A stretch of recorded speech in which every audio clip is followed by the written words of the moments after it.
Учащиеся школы журналистики «Альтернатива» города Камрад побывали в пресс-туре в Хинчештах в отреставрированном музее Манук-бея, одного из самых влиятельных людей своего времени, обладавшего высоким саном в Османской империи. Они совершили познавательное путешествие в недавнее прошлое, о котором долгое время умалчивали историки. История усадьбы Манук-бея стала известной благодаря реставрации поместья в 2017 году, финансированной грантовым проектом Европейского Союза. Сегодня возможность узнать о жизни Манук-бея появилась не только у юных журналистов и школы «Альтернатива», но и у всех туристов, желающих посетить его замок. Сегодняшнее наше путешествие – это путешествие не просто какого-то развлекательного характера, путешествие в историю, путешествие в культуру нашей страны, культуру, можно сказать, и мирового уровня, так как мы побывали в доме такого человека, который связан не только с историей Молдовы,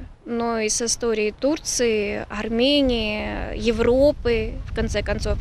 Это довольно интересно и познавательно. Роскошный дворец, настоящий замок во французском стиле, с зимним садом, сторожевыми башнями и парком, был построен во второй половине XIX века сыном Манук-бея Муратом. Строился он на протяжении 3 лет и был закончен в 1861 году. В работах многих исследователей говорится о том, что от дворца тянутся длинные подземные ходы в разные стороны через весь город Хинчешты. Воспользовались одним из них и мы. 20 метров под землей прошла наша группа. Своими впечатлениями поделились сами ребята. Это здание вообще можно назвать, то есть, неким молдавским Версалем, потому что ребята очень постарались, то есть в городе хорошо это все восстановили, то есть искали мебель похожую, и на самом деле очень круто все смотрится. То есть особенный момент, то, что мне понравилось, это подвал. То есть прям запасные ходы какие-то, очень интересно. С одной стороны заходишь, с другой стороны прям выходишь. Ну, очень вот так вот понравилось. Мне очень понравилась эта поездка. Я узнала много всего интересного, много историй узнала. Узнала, как появилось это место, от кого. Понравился дом. Он был очень богато сделан. Я была удивлена, что в то время можно было сделать так богато. Много всего интересного, много историй там было. Мне очень понравилось, когда мы зашли, выразимся так, в советский уголок во времена Советского Союза.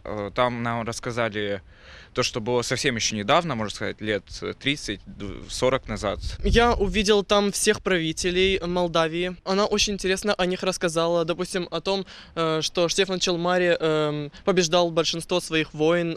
Потом мне понравилось, как мы спустились в подвал, и там любой участник, любой посетитель, он мог загадать 3 желания, и потом, когда мы прошли по этому туннелю, наверное, в это время должны были исполняться наши желания. Мне безумно там понравилось, было очень интересно окунуться в прошлое, прочувствовать атмосферу, увидеть старинную мебель, зеркала.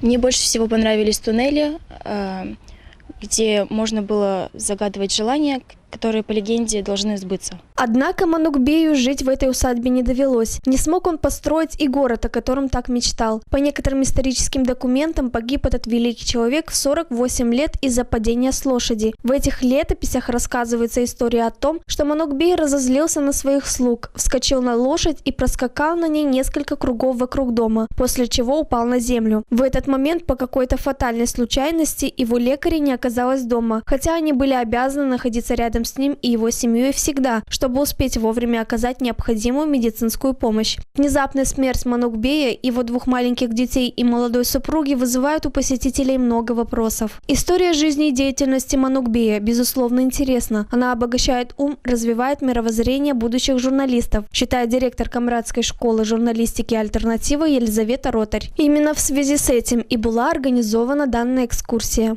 Эту поездку я им обещала еще, когда ребята поступили учиться, и сейчас уже по истечении 4 месяцев ребята очень хорошо сдали свои зачеты, и мы решили приехать, посмотреть, посетить выставочные залы. Думаю, что ребятам это поможет в будущем. Сегодня они делали много интересных материалов, репортажи, фотографировали. Погиб Манук Бей в 1817 году, не прожив и года в своей новой усадьбе, оставив молодую жену с 6 детьми. Прах его покоится у стен армянской церкви Святой Богородицы в Кишиневе. В родовой усыпальнице погребены 2 его дочери, ненамного пережившие своего отца. Историки считают Манук Бей одной из самых загадочных личностей XIX века. Армянин по происхождению, живший в Болгарии, выучившийся в Румынии, друживший с правителями Европы и Азии, со многими выдающимися людьми своего времени. Он за особые заслуги получил от турецкого султана титул молдавского князя, статус бея, что дало ему право быть молдавским правителем. Усадьба Манук Бея сегодня является государственным достоянием Молдовы и охраняется государством. Для реставрации этого музейного комплекса Евросоюзом было выделено около 2 миллионов евро. Еще 1 миллион должна была вложить на восстановление усадьбы Республика Молдова.